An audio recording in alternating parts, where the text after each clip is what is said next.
ఎవరు ఉండాలి ఎవరు ఉండకూడదు అని ఇవాళ ప్రభుత్వం డిసైడ్ చేస్తుంది. మొన్న మధ్య నాకు ఎవరు బీహార్ ఎన్నికలు అయిన తర్వాత ఘన విజయం సాధించిందండి, ఇంత ఎస్ఐఆర్ మీద గొడవ పెట్టినా కూడా ఇంత ఘన విజయం సాధించిందండి బీజేపీ. నాయన, బీహార్లో సుమారుగా 50 లక్షల మంది ఓటర్లని తీసేసి ఎవరు వాళ్ళు మనకు ఓటు వేయరు అనుకున్నవాడు 7,42 మందిలో 45 లక్షలు 45 లక్షలు ఒక్కసారి ఒక మాట చెప్పారు అనుకోండి.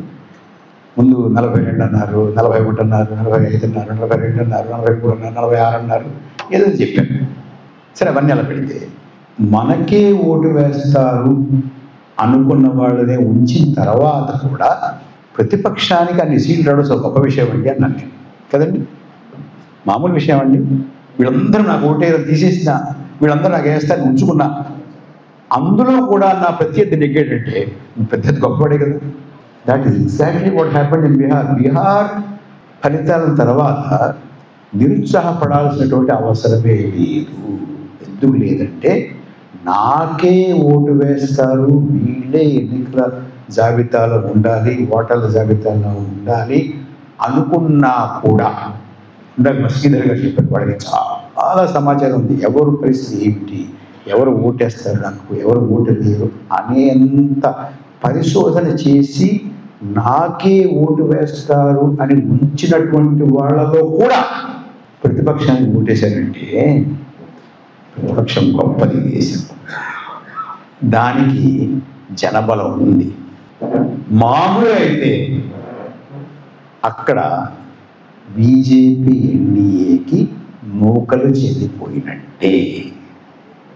ఇది కేవలం దాన్ని మ్యానిపులేట్ చేశారు కాబట్టి ఇవాళ ఘన విజయం అని చెప్పుకుంటారు అంతే. దీంట్లో ఏమీ అనుమానం లేదు. నేను చెప్తున్నాను మీకు, నేను కూడా బీహార్లో ఒక వారం 10 రోజులు పర్యటన చేసి వచ్చాను. నాకు మా గోవిందరాజు గారు ఏమన్నారంటే, ప్రజాస్వామ్యం ఎలాగా దెబ్బతింటోంది దేశంలో అనే దాని మీద మాట్లాడితే బాగుంటుంది అని ఆయన నాకు సూచించారు. నేనేమన్నానంటే, ఇంకొంచెం దాన్ని పెంచుదాం గోవిందరాజు, ప్రజాస్వామ్యం వంచబడడం కన్నా మన రాజ్యాంగం ఎలా వంచబడుతుందో దాని గురించి మాట్లాడుకుందాం అన్నాను. మాట్లాడుకున్నాం కాసేపు, పర్వాలేదు ఏమా? ఓకే. దానికన్నా ముందు మన రాజ్యాంగం ఎంత గొప్పదో ఒక విషయం చెప్పాలి మీకు. చాలా దేశాలు స్వాతంత్రం సంపాదించాయి కదా రెండో ప్రపంచ యుద్ధం తర్వాత. అంతకుముందు కూడా కొన్ని దేశాలు ఏర్పడ్డాయి. ఈ ప్రపంచంలో ఏ దేశం ఏర్పడినా అది 1492 కావచ్చు, 1495 కావచ్చు, 1645 కావచ్చు, 1800 సంవత్సరంలో కావచ్చు, 16లో కావచ్చు, 17 శతాబ్దంలో కావచ్చు, ఎప్పుడు కావచ్చు, ఏ దేశం ఏర్పడినా మొట్టమొదట ఆ దేశం ఏర్పడిన తర్వాత అక్కడ ఉన్నటువంటి పెద్దవాళ్ళందరూ కూర్చుని ఆలోచించింది, నిర్ణయించింది ఏమిటనంటే, ఈ దేశంలో ఎవరు పౌరులు, ఎవరు ఈ దేశంలో భాగస్వాములు, ఈ దేశం ఎవరిది, ఈ దేశం ఎవరికి చెందుతుంది, ఈ దేశ రాజకీయ వ్యవస్థలో భాగస్వాములు ఎవరు. ఇదే ఎక్కువ డిబేట్ దీని మీద జరిగిందండి. చాలా దేశాలు తీసుకున్న నిర్ణయాలు ఏంటంటే, ఈ దేశం ఈ తోలు ఈ రంగులో ఉన్న వాళ్ళకే చెందుతుంది, ఈ భాష మాట్లాడే వాళ్ళకే చెందుతుంది, ఈ మతాన్ని అవలంబించే వాళ్ళకే చెందుతుంది, ఈ నైసర్గిక ప్రాంతంలో ఉన్నటువంటి వాళ్ళకే చెందుతుంది, ఈ సంస్కృతిని అవలంబించే వాళ్ళకే చెందుతుంది అనేది నిర్ణయం. మరి ఈ భాష మాట్లాడిన వాళ్ళు, ఈ సంస్కృతి అవలంబించిన వాళ్ళు, మీలాగా ప్రార్థించిన వాళ్ళు, మీ మతానికి చెందినటువంటి వాళ్ళు, మీ ప్రాంతానికి చెందినటువంటి వాళ్ళు, మీ రంగు కానటువంటి వాళ్ళు, వీటి సంగతి ఏమిటి? వీడేమైపోవాలి? గెడ్డే గెడ్డి, వాళ్ళకి సంబంధం లేదు మనతో, ఇది మందిది. వెళ్ళడంటే ఏం చేయాలి? చెప్పి అనేక దేశాలు ఈ దేశంలో, మన దేశంలో ఎవరు భాగస్వాములు, ఎవరు పౌరులు, ఎవరు ఈ దేశానికి చెందాలి అని నిర్ణయించి, వీళ్ళు చెందాలి అని నిర్ణయించిన తర్వాత చెందినటువంటి వాళ్ళని గెట్టేశారు, వెళ్ళకపోతే చంపేశారు. అవునా? ఈ ప్రపంచంలో ఒకే ఒక్క దేశం, ఈ దేశంలో నివాసం ఉన్నటువంటి ప్రతి వారు ఈ దేశానికి చెందినటువంటి వారే. ఈ దేశంలో పుట్టి ఉన్నటువంటి ప్రతి వారికి ఈ దేశం చెందుతుంది. ఈ దేశంలో ఉన్నటువంటి ప్రతి వారు ఈ దేశ రాజకీయ వ్యవస్థలో భాగస్వాములే అని నిర్ణయించినటువంటి దేశం కేవలం భారతదేశం. అలా నిర్ణయించి ఏర్పరచుకున్నటువంటి రాజ్యాంగం only Indian constitution, no other. గొప్ప విషయం కదా. అంటే భారతదేశంలో మతానికి, రంగుకి, జాతికి, సంస్కృతికి, భాషకి దీనికి కూడా దేశ భాగస్వాములుగా ఉండడానికి అర్హతలు పెట్టనటువంటి దేశం భారతదేశం మాత్రమే, భారత రాజ్యాంగం మాత్రమే. కానీ మనకి అప్పటి నుంచి ఇప్పుడు ప్రతి వాళ్ళకి ఏదో ఒకటి ఉంటుంది కదండి. మనం ఒకటంటే అందరం ఒకటంటే, మా ఊళ్ళో మా అమ్మ అంటుంటే అందరిది ఒకదారి అయితే అలాంటి గుర్తుకట్లు ఉంటాయి. వాళ్ళు కాదు, ఇది హిందువులే మొదలుపెట్టి ఎప్పటి నుంచో ఉన్నారు వాళ్ళు. ఇప్పుడు ఉన్నారు, ఎప్పుడు ఉంటారు. కానీ ఇది అందరిది అన్నవాళ్ళు మీరు ఆగండి, ఈ దేశం అందరిది అని చెప్పి మన రాజ్యాంగాన్ని ఏర్పాటు చేశారు. రాజ్యాంగాన్ని ఏర్పాటు చేసేటువంటి నేపథ్యం చిన్నవారు ఉన్నారు కాబట్టి చెప్తాను, కొంచెం శ్రద్ధగా వినండి అమ్మాయి. స్వాతంత్రం ఎప్పుడు వచ్చింది? 47 కదా. 47 ఆగస్ట్ 15. మన రాజ్యాంగ సభ 46 నవంబర్లో ఏర్పడింది కదా, స్వాతంత్రానికి ముందు.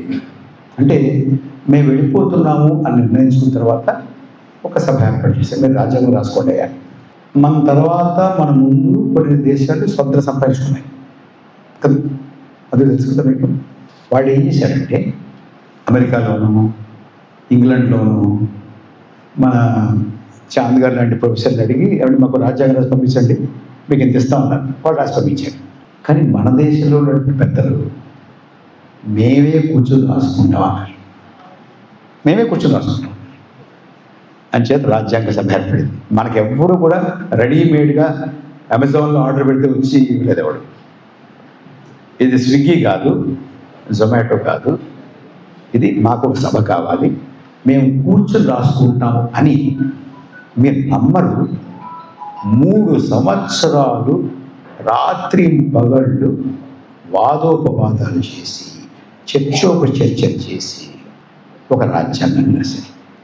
ఆ రాజ్యాంగాన్ని రాస్తున్నప్పుడు ఒకసారి మీరు సినిమాలు చూస్తారా? సినిమాల్లో అలా ఉంటే ఇలా తిరిగి వెనకెళ్తుంది, అప్పుడప్పుడు ఏం జరిగిందో తెలుస్తుంది, ఎలా వస్తుంది. అలాగా కొంచెం ఒకసారి వెనకెళ్తాం. దేశాన్ని విభజించి 2 దేశాలు చేసి స్వాతంత్రం ఇచ్చి దండబెట్టి వెళ్ళిపోయారు. వాళ్ళు వెళ్ళిపోదాం అనుకున్నారు. అనుకుని మరి దేశాన్ని విభజించాలంటే ఏం చేయాలి, ఎక్కడ విభజించాలి? మత ప్రాతిపదిక మీద విభజిస్తున్నాం కాబట్టి ఇక్కడ ఎక్కువ ముస్లింలు ఉన్నారు, హిందువులు ఎక్కువ ఉన్నారు, ముస్లింలు ఎక్కువ ఉన్నారు అనేది అక్కడ ఎక్కడ లైన్ గీయాలి? ఎక్కడో చోట లైన్ గీయాలి కదా. దానికోసం ఇంగ్లాండ్ నుంచి రాడ్క్లిఫ్ అని ఒక ఆయన తీసుకొచ్చారు. ఆయనకి అంతకుముందు అసలు భారతదేశం ముక్కు మొహం తెలియదండి. పాపం వచ్చాడు. ఆయనకి 15 రోజులు 20 రోజులు అయింది సత్కనికి వల్ల. తొందరగా చేయాలి. ఆయన ఏం చేశాడు? కూర్చుని మ్యాప్ పెట్టుకున్నాడు. ఒక గీత గీసాడు, పడమరలో గీత గీసాడు, తూర్పులో గీత గీసాడు. గీసిన తర్వాత ఆయన అనుమానం వచ్చింది, ఏదో తేడా వచ్చేలా ఉంది అని. ఎక్కడ గొడవ జరుగుతున్నాయి కదా, దేశంలో గొడవ జరుగుతున్నాయి. ఇది ప్రకటించిన తర్వాత వీళ్ళెవ్వరూ కూడా నన్ను ప్రాణాలతో ఉండరు, ఎవరు తరివితులు కొట్టేస్తారని చెప్పి రాత్రికి రాత్రి విమానానికి లండన్ వెళ్ళిపోయాను. ఇట్స్ ఎ ఫ్యాక్ట్ అండి. ఆయన వెళ్ళిన తర్వాత ఆయన ప్లేన్ ఎక్కిన తర్వాతే మీరు దీన్ని విడుదల చేయాలని చెప్పి వెళ్ళాడు. ఆ ప్లేన్ అలా ఎగిరింది, ఇక్కడ విడుదల చేశారు. ఇంకా గొడవలు అయిపోయింది. ఎందుకు గొడవలు అయ్యాయంటే ఒక ఊరు మధ్యలో చెడిపోయిందండి ఒక అజ్ఞత. కొన్ని ఊరు మధ్యలో చెడిపోతే పర్వాలేదు, ఒక రోడ్డు మధ్యలో చెడిపోయింది. పోనీ ఒక రోడ్డు మధ్యలో చెడిపోయిందా పర్వాలేదు అనుకుంటే ఒక ఇంటి మధ్యలో చెడిపోయింది. ఒక ఇంట్లో ఆ గదేమో పాకిస్తాన్ అండి, ఈ గదేమో ఇండియా అండి. ఒక నది మధ్యలో చెడిపోయింది. నది మధ్యలో అది చేయగలడు అంటే మనం. ఒక నుయ్యి మధ్యలో చెడిపోయింది. నుయ్యి ఉంది, నూతిలో ఆ సగమేమో పాకిస్తాన్ అండి, ఈ సగమేమో ఇండియా. అలా గీసేసి వెళ్ళిపోయాడు. ఇక అక్కడి నుంచి కొట్టుకోవడం, చంపుకోవడం, నరుక్కోవడం మామూలుగా కాదు. ఊహించుకోండి. ఇటు నుంచి అటుకు కట్టుబట్టలతోటి ఇక్కడ తరివేస్తే రైలు ఎక్కి అక్కడికి వెళ్ళేటప్పటికీ శవాలు రైలు. అటు నుంచి కొన్ని వందల మంది, వేల మంది కట్టుబట్టలతోటి రైలు ఎక్కి ఇటు వచ్చేప్పటికి శవాలుగా వచ్చారు. బతికున్న వాళ్ళు మీరు వినండి జాగ్రత్తగా. అంటే ఇంత కంఫర్టబుల్ కాదు ఆ రోజు. కొన్ని వందల కుటుంబాలు, వేల కుటుంబాలు, అంటే ఉద్యోగాలు చేసుకుంటున్నటువంటి వాళ్ళు, వ్యాపారాలు చేసుకుంటున్నటువంటి వాళ్ళు, ఏదో ఫ్యాక్టరీలు నడుపుకుంటున్నటువంటి వారు, వ్యవసాయం చేసుకుంటున్నటువంటి వారు, ఇళ్ళు ఉన్నటువంటి వారు, పెద్ద పెద్ద ఇళ్ళు ఉన్నటువంటి వారు, వారు కూడా కట్టుబట్టుతోటి ప్రాణాలు అరచేతుల్లో పట్టుకొని వచ్చేసారు. ఇట్టించట్టు అట్టించట్టు. సరే ఇటు కాసి ఇటు చూద్దాం. ఇటు వచ్చేసారు. వచ్చేటప్పుడు ఆ పరిగెత్తుకుంటూ వచ్చేటప్పుడు తల్లి, తండ్రి, కొడుకు, కోడలు, 3 పిల్లలు బయలుదేరారు అనుకోండి. అందులో తండ్రి ఒకవైపు, తల్లి ఒకవైపు, కొడుకు ఒకవైపు, కోడలు ఒకవైపు, 2 పిల్లలు అటువైపు, ఒక పిల్లడు ఇటువైపు, ఒకరి కాలు తెగిపోయి, ఒకరి చెవి తెగిపోయి, ఒకరి చేయి తెగిపోయి, ఒక కనుపోయి వచ్చి పడ్డారు. ఒకసారి ఊహించుకోండి వాళ్ళ పరిస్థితి, వాళ్ళ బాధ ఊహించుకోండి. వాళ్ళు వచ్చేటప్పటికి పెద్ద పెద్ద కాంతిశీల శిబిరాలు ఎలా ఉంటుందో తెలుసుకోండి మీకు. అన్నీ అక్కడే, పడుకోవడం అక్కడే, చేయడం అక్కడే, స్నానం చేయడం అక్కడే, అన్నీ సమస్త కాలకృత్యాలు అక్కడే. ఎక్కడ ఎవరున్నారో తెలియదు, అంటువ్యాధులు. అలాంటి వాతావరణంలో కొన్ని వేల మంది వీళ్ళందరూ ఎవరిని తిడుతున్నారు? ముస్లింలు తిడుతున్నారు. అంతే కదా, వాళ్ళ వల్ల ఇలా వచ్చేసాం మేము, మమ్మల్ని తరివేశారు, మమ్మల్ని ఇంత ఇబ్బంది పెట్టేశారు అంటున్నప్పుడు రాజ్యాంగ సభ జరుగుతుంది పక్కన. ఊహించుకోండి, రాజ్యాంగ సభ జరుగుతుంది. రాజ్యాంగ సభలో ఉన్నటువంటి ప్రముఖులందరూ కూడా ప్రభుత్వంలో కూడా ప్రముఖులు.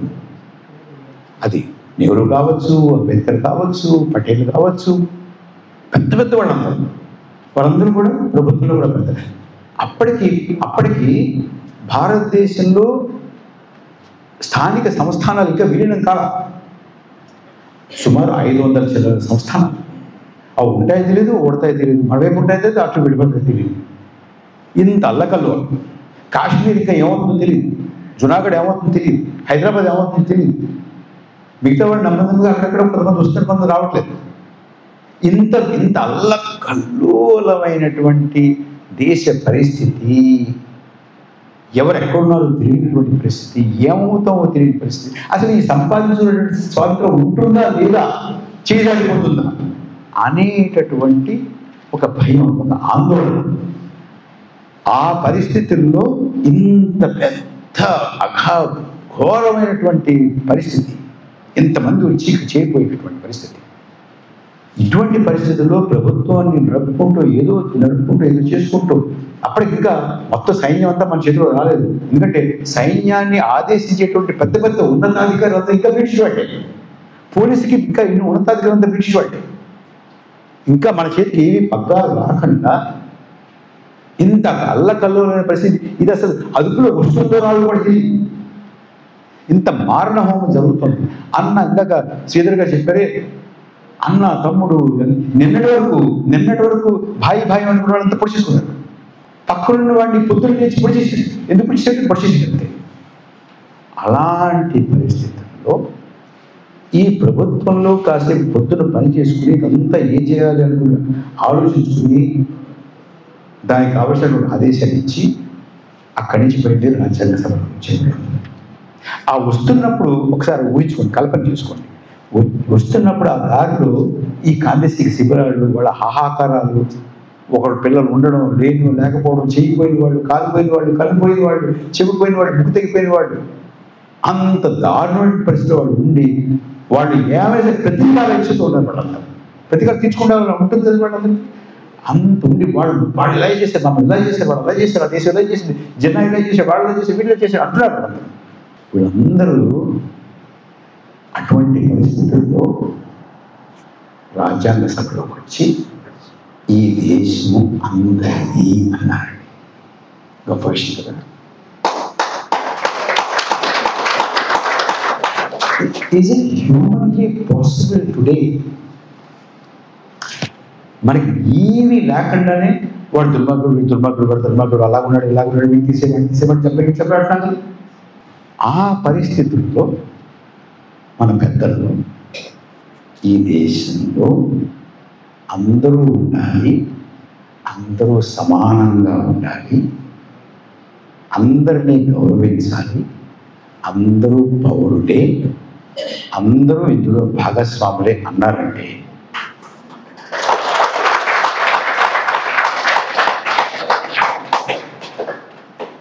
అది ఈ దేశం, ఈ దేశ నాయకత్వం, ఈ దేశ రాజ్యాంగం యొక్క గొప్పతనం. ఉత్కృష్టమైనటువంటి రాజ్యాంగం, ఉన్నతమైనటువంటి నాయకత్వం, మహోన్నతమైనటువంటి దేశం.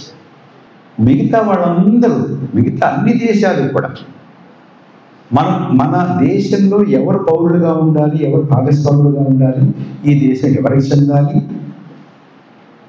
అని నిర్ణయించుకుంటుంటే మనం దాని గురించి అసలు చర్చ చేయలేదండి. మన రాజ్యాంగ సభలో దాని మీద చర్చ కాదు.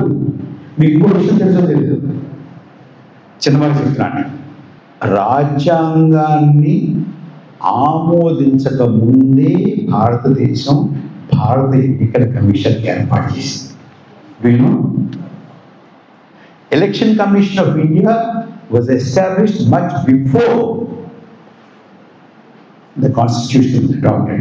కాన్స్టిట్యూషన్లో కూడా దాని గురించి ప్రొవిజన్ ఉంది. కానీ election commission of India strictly speaking is not a creature of the constitution of India. Election commission ఆ వేళ ఎవరి కింద పనిచేసింది? కాన్స్టిట్యూట్ అసెంబ్లీ సెక్రటరీ కింద పనిచేసింది.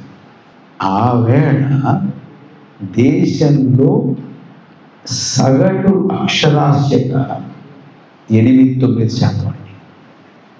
Only 7 to 8 or 9 people were literate in the country then. ఇవాళంతమా 70-72 ఎంత ఉంటాయి కదా, 7-8. మగవాళ్ళది 12, ఆడవాళ్ళది 7 సగటున 2 కలిపి. అప్పుడు మన రాజ్యాంగ నిర్మాతలు ఏమన్నారంటే, చదువు ఉన్నా లేకపోయినా, ఆస్తి ఉన్నా లేకపోయినా, ఏ మతమైనా, ఏ కులమైనా, ఏ భాష మాట్లాడినా, ఎలా ఉన్నా, ఏ ప్రార్థించినా, ఏదైనా సరే ప్రతి వాడికి ఈ దేశంలో ఓటు ఉంటుంది. That's all.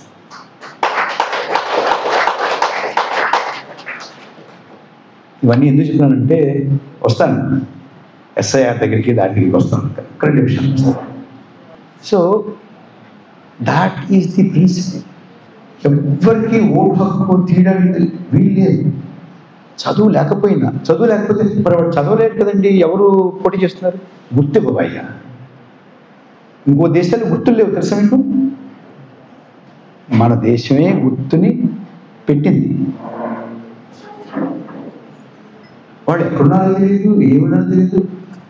ఎప్పుడు కూడా ఈ దేశం వచ్చి అప్లికేషన్ పెట్టుకోండి నాకు ఓటు కల్పించుకుని అడగలేదండి. ఎలక్షన్ కమిషనే వెళ్ళి నీ పేరేంటి నాయనా, నువ్వు ఎప్పుడు పుట్టావు, నీ ఏంటి అని అడిగి రాసుకుని తయారు చేస్తుంది. అంటే అందరినీ మనలో కలుపుకోవాలి అనేటువంటి ఉద్దేశంతో చేసినటువంటి పని. నువ్వు పట్ల ఇన్ని పట్టరా, ఈ కాగితం పట్టరా, ఆ కాగితం పట్టరా, ఆ కాగితం పట్టరా, ఈ కాగితం పట్టరా, ఇది అడిగితే అది లేదని అది లేదు. నో, ఇప్పుడు మీరు ఇన్సూరెన్స్ చేసుకోండి, నాకు తెలియదు. ఇన్సూరెన్స్ చేసుకుంటారు కదా, చేసుకున్నప్పుడు కూడా పడుతుంది, చేయండి అంటారు. తర్వాత ఏం చేస్తారు? ఏదో car insurance, scooter insurance, health insurance చేసుకుంటారు. ఆ కాగితం పట్టరా అంటాడు, ఈ కాగితం పట్టరా అంటాడు, ఈ కాగితం పట్టరా అంటాడు, ఆ కాగితం పట్టరా అంటాడు. అంతేగాని ఇన్సూరెన్స్ చేసినప్పుడు వచ్చి వీడి ఇన్సూరెన్స్ చేసిన వాడిని అడిగామనుకోండి, వాడు అంటాడు ఇది నా పని కదండి, క్లెయిమ్స్ వేరే అంటాడు. అవును కదండి? ఎలక్షన్ కమిషన్ లాగా ఇంతేనండి, అది పట్ల ఇది పట్ల అంటాడు. అంటే ఇది పట్ల అని వాళ్ళందరినీ తీసేద్దామని పట్టుకొచ్చి తీసేయచ్చు. వీడు పట్రాలేదు, ఇది పట్రాలేదని తెలుసు వాళ్ళకి, అంచేది ఇవన్నీ అడుగుతుంటారు అనమాట. అంటే హౌ టు ఎలిమినేట్ పీపుల్. మనం ఏం చేసాం? How to bring in people. ఇప్పుడు ఇల్లు లేనటువంటి వాళ్ళు ఇవాళ ఎక్కువ, ఆవిడ ఎక్కువ అండి. ఆవిడ ఎక్కువ కదా. మొన్న 0 ఇంటి నెంబర్లు అండి, ఇంటి నెంబర్ 0 ఉన్నారు కదా. పేరు మీ ఇష్టం, ఒకే పేరు మీద 50, 60, 70 ఊరు, ఒకే ఇంట్లో 500 మంది, 500 మంది ఒక ఇంట్లో, 70 మంది, 80 మంది, 120 మంది. ఆడవారికి మగవారికి ఏమో తండ్రి పేరు, ఆడవారికి తండ్రి తప్ప ABCDEF. ఎవరినో ఉంటారండి తండ్రి అలాగా, భర్త ABCDEF అని కొట్టడానికి అలిసిపోతారు కొంతమంది. అలిసిపోయిన తర్వాత ఏం కొడతారు? ఎలక్షన్ కమిషన్ పెట్టారు. తండ్రి పేరు ఎలక్షన్ కమిషన్ పెట్టారు, భర్త పేరు ఎలక్షన్ కమిషన్ పెట్టారు. ఓటర్ లిస్టులు ఉన్నాయమ్మా. బ్రెజిల్లో ఒక మోడల్, ఆవిడ ఎలక్షన్, ఆవిడ వారికి బీహార్ వేసి పరిస్థితి అంతే. ఇది ఏం చెప్తారు మనకి? ఓటర్ లిస్ట్ ప్యూరిఫై చేయడం, ప్యూరిఫికేషన్ అంటే ఇందులో ఒక ప్యూరిటీ ఉందండి. ఇప్పుడు చనిపోయిన వాడిని తీసేయండి, ఇక్కడ ఉండనటువంటి వాడిని తీసేయండి, నాకే అభ్యంతరం లేదండి. మరి వీళ్ళంతా ఎవరండి? 0 ఏంటండి, ABCD ఏంటండి, ఎలక్షన్ కమిషన్ ఆఫ్ ఇండియా ఏంటండి, ఒకే ఇంట్లో 50 ఏంటండి, 100 ఏంటండి, 500 ఏంటండి, ఇవన్నీ ఏమిటండి? ఈ పేరు మీద ఎవరు తీసేసారు? మస్తాన్ మంది తీశారు, నన్ను తీశారు, రాఘవేశ్వరం గారు తీశారు, మా శ్రీధర్ గారు తీసేసారు. చూసావు మరి, మన వాళ్ళే కదా వాళ్ళు, ఎలక్షన్ కమిషన్ పుట్టించింది వాళ్ళు. సో దీని అర్థం ఏంటంటే, నేను చెప్పానే పూర్వం ఈ దేశంలో ఎవరు భాగస్వాములు అంటే నాకు కావలసిన వాళ్ళే. నా రక్తమో, నా రంగు, నా మతమో, నా భాష, నా సంస్కృతం అనుకున్నాను కదా. వాళ్ళే ఉండాలి, మిగతా వాళ్ళు గెంటేయాలి, గంటకపోతే వెళ్ళకపోతే చెప్పేయాలి కదా. ఇప్పుడు ఇదేమి తెలుసండి? ఇప్పుడు గెంటేస్తే కష్టం, గొడవ అవుతుంది. చంపేస్తే ఇంకా కష్టం, రక్తపాతం.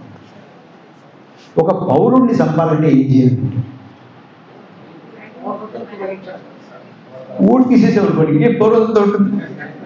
ఏ ఉండదు కదా. అర్థమైందా?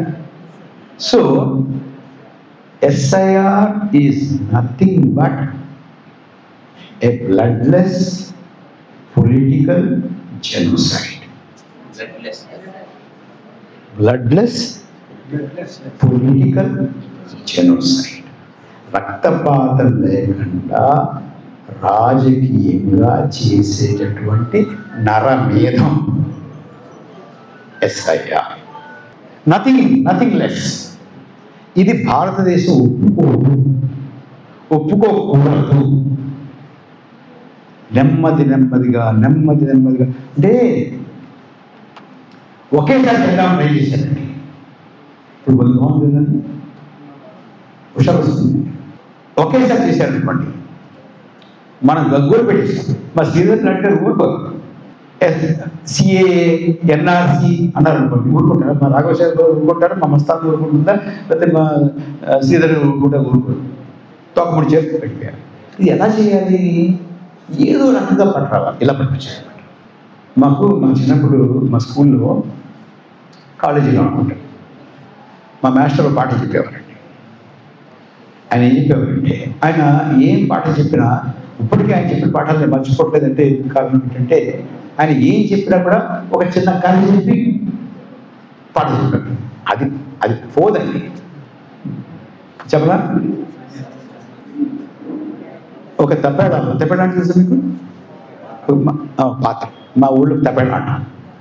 తప్పేడాల్లో నీళ్లు పోసి 2 కప్పలు వేశారండి. అవి ఊగుతున్నాయి ఇటు. హాయిగా అది స్టవ్ మీద పెట్టి చిన్న మంట పెట్టాడు. మా శ్రీధర్ గారి లాంటి కప్ప ఉందంటే, పరకాల గారు ఇది ప్రమాదంగా ఉంది, ఇది బాగా వేడెక్కుతుంది, మనల్ని ఏదో మార్చేస్తుందేమో. నేను అన్నాను, ఒకటి శ్రీధర్ గారికి అన్నీ ఇలాగే ప్రతిదానికి ఏదో మీరు ఏదో కీడు శంకిస్తూ ఉంటారు. ఇందాకే చల్లగా ఉంది, ఇప్పుడు బాగా కదా, హాయిగా ఉంది. వందే భారత్ రైలు వస్తున్నాయి, బాగా రోడ్లు వేస్తూ ఉంటున్నారు. అసలు భారతదేశం విశ్వ గురువు అంటున్నారు. ఎంత బాగుంది, చక్కగా ఉంది కదా, వెచ్చగా ఉంటుంది. ఇంకొంచెం పెరగగానే శ్రీధర్ గారు ఏమన్నారు, అమ్మో ఇందాకటికన్నా పెరిగింది పరకాల గారు, ఇది ప్రమాదంగా ఉంది. మీరు ఇలాగే అంటారు, ఇందాకన్నా బాగుంది, ఇప్పుడు ఇంకా వెచ్చగా ఉంది. మనం పుల్వామాలో కొట్టాము, అలా కొట్టాము, పాకిస్తాన్ని ఇష్టపడే దాన్ని ఇది చేసాం, అది చేసాం, ఇంకా బాగుంది. నేను బాగుందంటే అది బాగుండదు అంటే, బాగుందంటే నేను బాగుండదు అంటాడు. చివరికి ఇద్దరు కలిసి మాకి అదే మా ఇద్దరిని కలిపి మరుగుతున్న నిలువ వేసేవాళ్ళు టకా దూకేస్తా బయట కదా, ఉండవా. అంచేత ఇప్పుడు ఏం చేస్తారంటే వీళ్ళు నెమ్మదిగా ఒకసారి ఇది, ఒకసారి అది, ఒకసారి ఇది, ఒకసారి ఇది, ఒకసారి అది, ఒకసారి ఇది. ఎందుకంటే ఒకసారి ఇది అయిన తర్వాత రెండోది అవుతుంది కదా, రెండోది అయ్యేటప్పటికి మొదటి మనిషి ఉంటారు, దీని మీదే మాట్లాడుతుంటారు. టీవీ పెట్టామనుకోండి ఇదే ఉంటుంది, మీ ఫేస్బుక్లో ఇవే వస్తాయి, పాత ఫోన్ ఇది ఎన్నాళ్ళు వస్తుంది, ఇప్పుడు వచ్చేవరకు వస్తుంది, ఆ తర్వాత ఇంకోటి కూడా వచ్చేవరకు వస్తుంది. ఇట్లా ఇప్పుడు పెట్రోల్ మర్చిపోయాం, మణిపూర్ మర్చిపోయాం, డాలర్ మర్చిపోయాం, గ్యాస్ మర్చిపోతూ ఉంటావు. నువ్వు పేపర్ వాడికి డాలర్ పాత న్యూస్ అయ్యా, ఎప్పుడు పడంటే పాత న్యూస్. మణిపూర్, అబ్బో మణిపూర్ ఎప్పటిదని బాబు, ఎందుకంటే ఇప్పుడు మణిపూర్ ఇవాళ డిబేట్ చేద్దాం, వందే మాత్రం ఎప్పుడు, కానీ ఇప్పుడు కరెంట్ 10 గంటలు అండి మన లోక్సభ. సో నెమ్మదిగా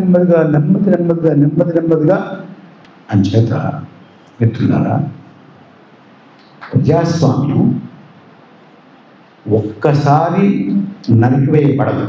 ప్రజాస్వామ్యాన్ని పూర్వకాలం చేసేవాళ్ళు. ఒక్క రాత్రి ప్రకటన వచ్చేది, మేము అధికారం తీసుకుంటున్నాం, రాజకీయ నాయకుల వల్ల ఏం కావట్లేదు, మేము ఈ దేశంలో లా అండ్ ఆర్డర్ని, శాంతి భద్రతలన్నింటినీ పునరుద్ధరిస్తాం, అభివృద్ధి చేస్తాం, కరప్షన్ లేకుండా చేస్తాం, ఏదో చెప్పి పార్లమెంట్ని ముట్టడించేసి, ప్రెసిడెన్షియల్ ప్యాలెస్ ముట్టడించేసి, ప్రెసిడెంట్ని అరెస్ట్ చేసి, ఎంపీని అరెస్ట్ చేసి, మంత్రులను అరెస్ట్ చేసి, ప్రధానమంత్రి అరెస్ట్ చేసి చేసేసేవాళ్ళు. ఇప్పుడు అలా చేయట్లా. నెమ్మదిగా స్మాల్ మనకి తెలియకుండానే, మన కళ్ళు ఎదురుగుండానే రాజ్యాంగాన్ని, ప్రజాస్వామ్యాన్ని ఒక్కోటి తీసి పడేస్తున్నారు. ఇది ఇవాళ మనం ఎదుర్కొంటున్నటువంటి సమస్య. నేను 2-3 విజ్ఞప్తులు చేద్దామని ప్రత్యేకంగా వచ్చాను. ఒకటి, కొంతమంది ఏమో పౌర హక్కుల కోసం పోరాడతారు, కొంతమంది కార్మికుల కోసం పోరాడుతూ ఉంటారు, కొంతమంది బాలికల విద్య కోసం పోరాడుతూ ఉంటారు, కొంతమంది బాల కార్మిక వ్యవస్థ రద్దు చేయడం పోరాడుతూ ఉంటారు, కొంతమంది పర్యావరణం గురించి పోరాడుతూ ఉంటారు, కొంతమంది చేనేత కార్మికుల గురించి పోరాడుతూ ఉంటారు, కొంతమంది రిక్షా కార్మికుల గురించి పోరాడుతూ ఉంటారు, కొంతమంది ట్యాక్సీ డ్రైవర్ల గురించి పోరాడుతూ ఉంటారు, కొంతమంది మార్కెట్లో కూరగాయల వ్యాపారం చేసే వాళ్ళ హక్కుల కోసం పోరాడుతూ ఉంటారు. రకరకాలుగా పోరాడుతూ ఉంటారు. ఇందాక శ్రీధర్ గారు చెప్పారు, అది నాది కాదు కదా, ఇది నాది, ఇది కాదు కదా, నువ్వేంటి ఇందులోకి వచ్చావు, నువ్వేంటి అందులోకి వచ్చావు, మనం మనం మన మనం మనం ఏర్పడిందే బాల కార్మికుల కోసం ఏర్పడినాం. ఇవన్నీ మనకెందుకు? మనం ఏర్పడిందే పౌర చైతన్యం కోసం. ఇవన్నీ మనకెందుకు? మనం ఏర్పడిందే పర్యావరణం కోసం. ప్లాస్టిక్ వాడకూడదు, ఇంతే. నేను ఇంకేం చూడండి, ఇంతే అని చాలామంది గిరిగిసి కూర్చోండి దేశం. వారందరికీ నేను మీ ద్వారా చేసేటువంటి విజ్ఞప్తి ఏంటంటే, మీరు గనక ఇవాళ మన ప్రజాస్వామ్యానికి, మన రాజ్యాంగానికి వాటిల్లినటువంటి నొప్పుని ఎదుర్కోవడానికి ఇవన్నీ పక్కన పెట్టి సంసిద్ధులు కాకపోతే, పోరాడకపోతే, కొన్ని మాసాల్లో మీకు పోరాడడానికి వేరే ఏమి ఉండదు. It's over. గేమ్ అయిపోయింది.